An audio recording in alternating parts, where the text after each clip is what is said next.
I'm Nicole Moore, and I've been a love and relationship coach for more than 10 years, helping people, including celebrities and reality stars, improve their love lives. HUDAP presents Reality of Love. Every person has their fair share of challenges when it comes to love and relationships, but for people of color, there's often extra layers. On reality TV shows and dating shows, we have seen people of color for years being included marginally or not at all, and sometimes even being portrayed as the less desirable choice. In today's episode of Reality of Love, we'll hear reality stars and women of color share their real experience dating and relating as a person of color on TV and in their relationships. Let's meet today's reality rock stars. Hi, I'm SERENA Chu, and I can't fully disclose what show I was on, but it's a very popular dating show that's been on air forever. Well, I'm Heather, and I'm an ancestral healing guide and a transformational coach. My name is Tiffany Moon, and I was on season 5 of The Real Housewives of Dallas. I am NADIA JAGESSAR, and I was on Indian matchmaking. Hi everyone, and welcome to Reality of Love. I'm Nicole Moore, and I'm joined here by 4 beautiful ladies who happen to be women of color. 3 of them were on popular reality television shows, and one of them is an expert on dating, relating, living as a BIPOC individual. And we're going to talk about what it's like, because people of color face prejudices, we have challenges, we also have triumphs, and we want to hear it all today. So for what I want to start is television, reality television. It's not a space that's typically been very friendly or inclusive to people of color. Tiffany, how did you feel joining Real Housewives of Dallas, one of the first Asian American women to be in that franchise? Yeah, I think I might have been the first generation Asian American on all the cities, which now there's like 10 cities. Mm-hmm. And the season that I joined particularly, I think, was a time when our society was becoming more knowledgeable about the racial indifferences and injustices that occur in our country. So I feel honored to have been chosen at a time when my presence was able to increase representation of the AAPI community on the screen, and also so that I could do a little teaching to some of my castmates. And you had to do some teaching. You know what? I teach at school. I'm a professor at the medical school. I have young children. I teach them as well. I thought I was going on The Real Housewives to have a little, fun and drink wine with my sassy girlfriends, but I ended up having to be a teacher there too. Yeah. Unfortunately, that's often the case. Have you guys had that experience where you're having to explain to people stuff that maybe you wish they would just know? So I was the only non-mainland Indian person, so I was part of the South Asian diaspora, and on the show, but also in my real life, having to explain what Guyana is, what being Indo-Caribbean or West Indian means, how I look Indian, but I'm not from India, just explaining all of that and in my life and also in dating. It's been difficult. Yeah. What about you, Serena? Have you ever? Yeah, I just feel like for me, people are more under the assumption that I'm not from here, or like I was first generation born myself, but so it's more of the people that are saying, oh, where are you from? And I'm like, from California. Where are your parents from? They were born in California. Okay, what about your grandparents? Like, I know what they're trying to get at, but it's just a matter of like, I've been here almost just as long as any other person as well. So trying to explain that and trying to get it across people's mind. That's not, the way you're putting it, it's not very helpful. Yeah, and I think sometimes people don't realize that the questions can be hurtful.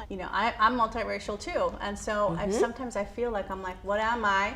It's what you see me as in your mind. Some people see me and they're like, oh, I think you're part black. Some people see me and they're Hispanic. Some people see me and they think I'm white, apparently, right? And so it's like, it's this weird experience sometimes for multiracial people of like, well, I don't know what I'm on lots of things, but how you're seeing me is somehow impacting me. What do you guys wish people saw about you that they don't? Like, what do you want them to see? Are there things that they're not seeing because they're just seeing they're seeing what they're projecting, they're seeing what they think of you? Like, is there anything you wish people saw? that they don't see now? I feel like when I'm meeting someone, I'm just always trying to be my true, authentic self, and I'm not trying to make myself into something that I want them to see. They're gonna see me for who they're gonna see me for how they want to see me, and that's up to them. I just always try to be like positive and kind of like empathetic as well. Yeah. You kind of have to learn how to stop. I'm hearing from you lately, like you're good at not taking on the projections of others over time. I don't think any of us would be here if we did take on those projections, because we would be at home being like, oh, we have to sit quietly at home, like exactly what you were saying. So if we did take those on, I don't think any of us would be here.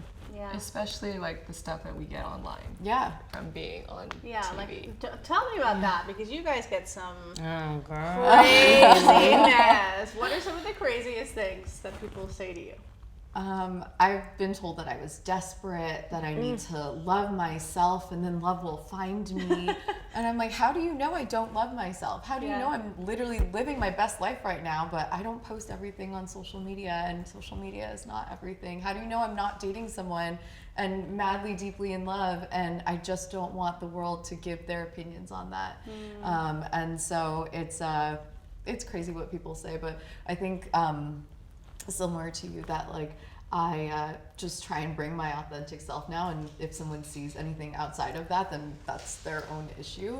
Tiffany, you got Well, I can't imagine you beautiful single ladies, because I have men sliding into my DMs and I'm like, my whole page is about my husband and kids and whatever. Like, do you see the ring? And the first like quote of the thing is like mom, wife, doctor, you know what I mean? And I'm still getting dick pics. So you guys, I'm like, what are these people thinking? So the beautiful single, I mean, your DMs must just be awful. I get things that are, you know, propositions. I've been asked to get married through a DM. I get the hate messages too. You're so ugly. Your voice is so annoying. Why are you on TV? How many times are you going to tell us you're a doctor? You must be a terrible mother. I would never trust a doctor who was on reality TV. You know, those sorts of things. And honestly, it's just like block and delete. And I actually now have someone who does it for me, so I don't even see them anymore. She's like, you get a lot of dick pics. I was like,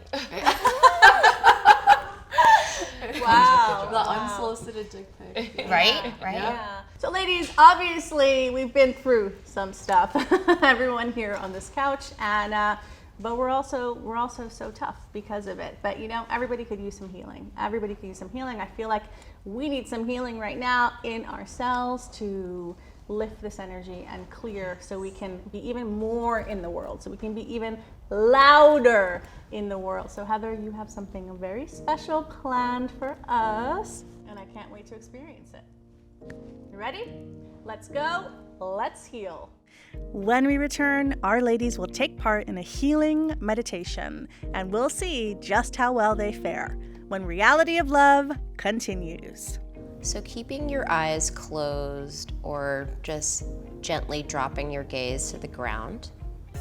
Dating can feel daunting at times, but what I love about Hot App is that it has so many cool features to help a nervous dater out.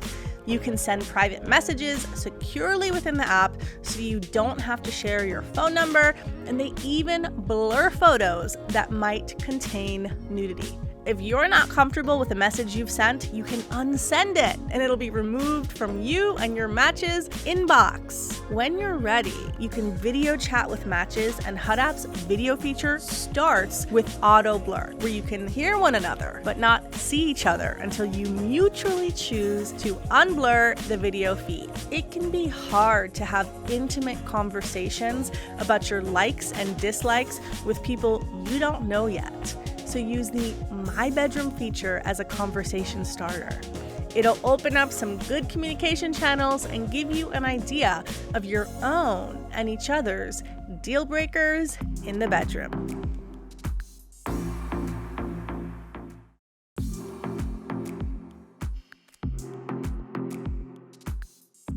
Okay, I'm excited, Heather, to try out this ancestral healing meditation. Go ahead and take the lead. All right, thanks for having me, Nicole. So keeping your eyes closed or just gently dropping your gaze to the ground, I'm going to invite you to bring your awareness to the felt sense of your cervix, which is a portal and an oracle. It connects you to your ancestors, to other dimensions, to Mother Earth, to your power. Start to feel and see glowing white roots, and see these roots pass through your vaginal canal and feel them fall out of your body through the foundation of the building that we're in and into the earth. My ancestry is Indian, but my family is Guyanese, and I'm Hindu, and I grew up in a really white town in New Jersey. I'm also like a trained Bollywood, like I do Bollywood and classical Indian dance styles, and so being able to find somebody who understands me, wants to learn about me, and want to learn the culture has been really difficult to find someone who can accept all the parts rather than just like focusing on like, oh, well, you're only Guyanese or you're only this or only that, and being able to like see the big picture, aka like me.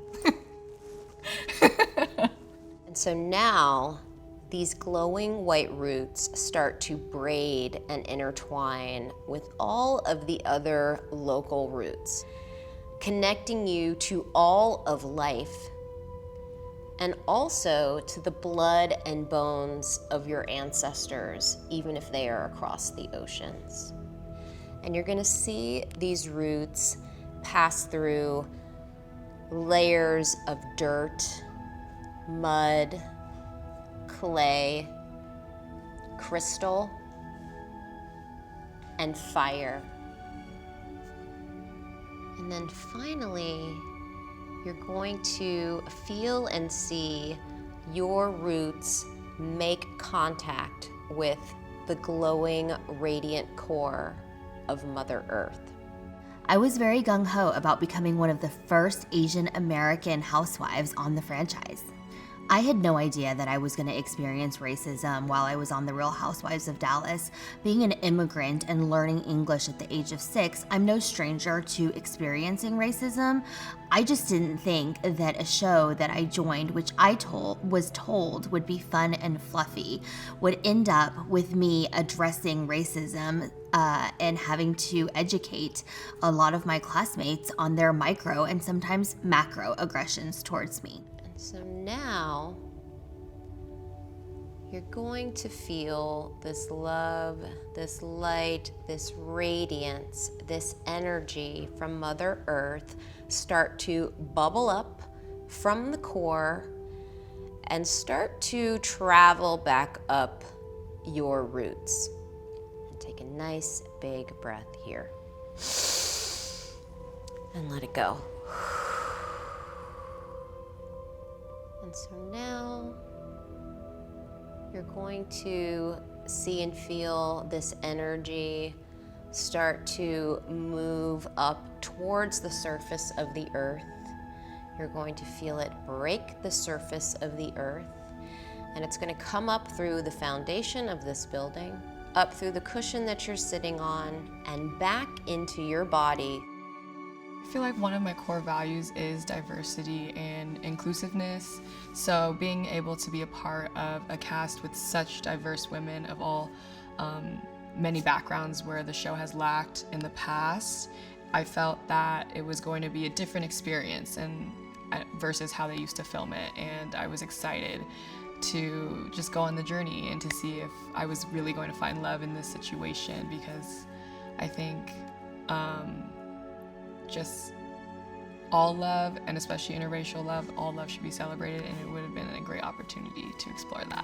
So we thank you, Father Sky, Mother Earth, the directions, the elements, angels of the highest consciousness, all of our guides, benevolent beings of the plant, animal, and mineral kingdoms. Thank you for being with us. Thank you for bringing us together today in this circle of healing. And it's just so beautiful to be in such powerful, divine feminine energy. So I'm really, really grateful. Thank you so much, ladies, for being part of this meditation. How did the meditation make our ladies feel? And more BIPOC stories to share ahead. Don't go away. Reality of Love will be right back. Reality television is a place where there's a lot of racism and prejudice, but so is dating. So is relationships. What has your experience been in the dating world? Great sex starts with a confident relationship with yourself, and that's what Jimmy Jane is designed to provide. Jimmy Jane believes that pleasure is your birthright, and you deserve to feel loved. Their collection of sexual wellness designs is the perfect luxe treat to get to know yourself on an intimate level, which is why I love each and every Jimmy Jane product. I want the best for myself because I love myself, and these are the best sexual wellness products on the market. I know you're going to love them as well.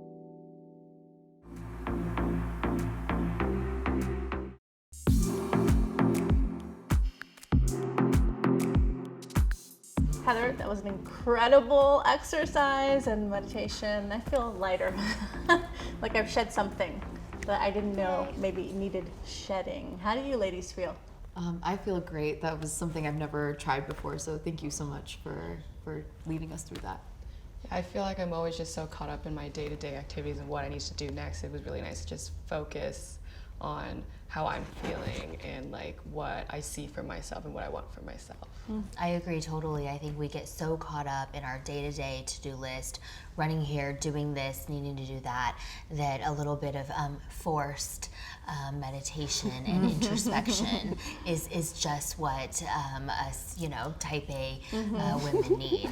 So, reality television is a place where there's a lot of racism and prejudice, but so is dating. So is relationships. What has your experience been in the dating world, being a woman of color? Growing up, I was always surrounded by people that were also surrounded by so many different cultures and backgrounds. So I never felt like someone didn't want to date me because I was Asian, or if anything, it was the opposite. They wanted to date me because I was Asian. So that was a little weird. How did you feel about that?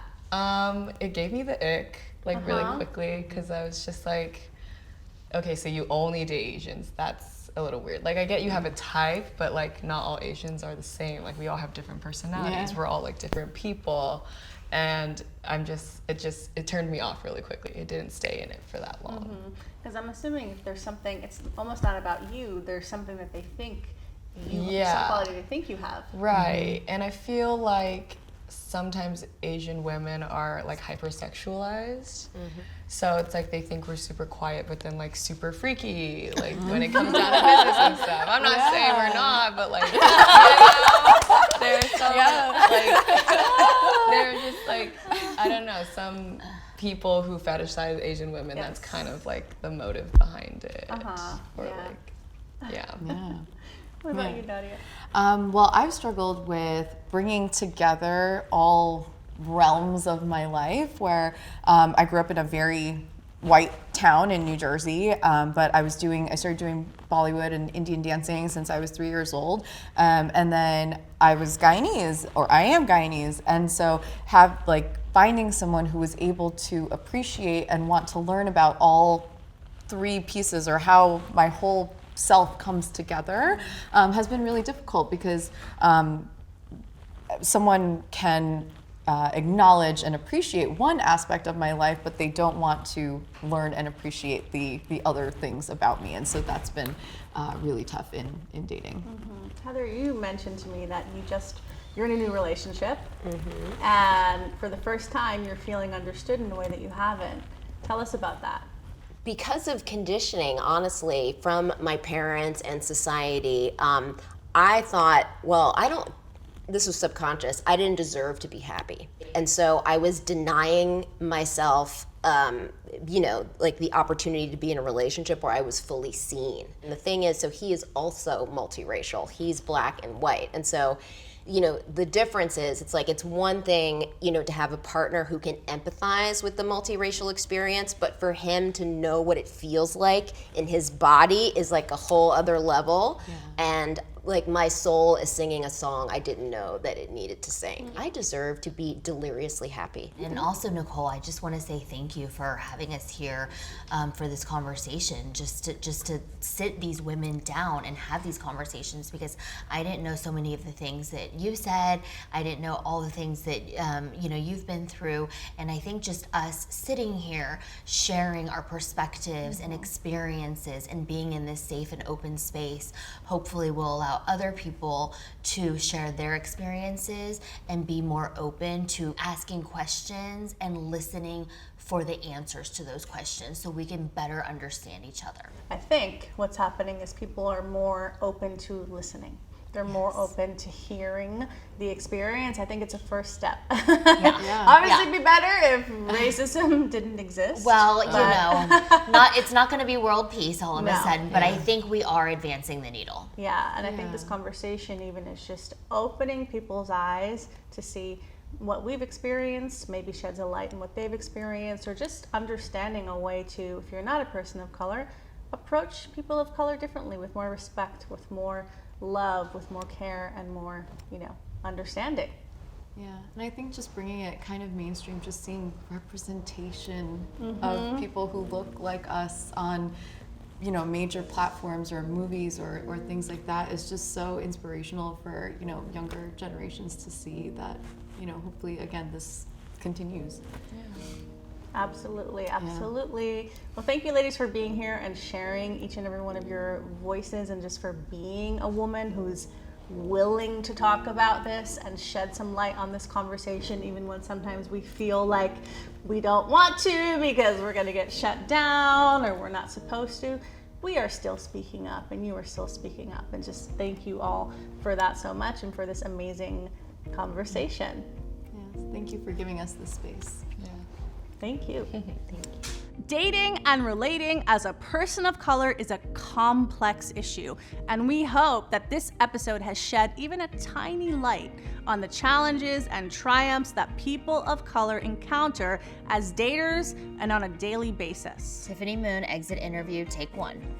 I truly believe that the more we take the time to simply understand the lived experience of other human beings, the more we'll all come to love and appreciate each other and treat others with respect. SERENA, exit interview, take 1.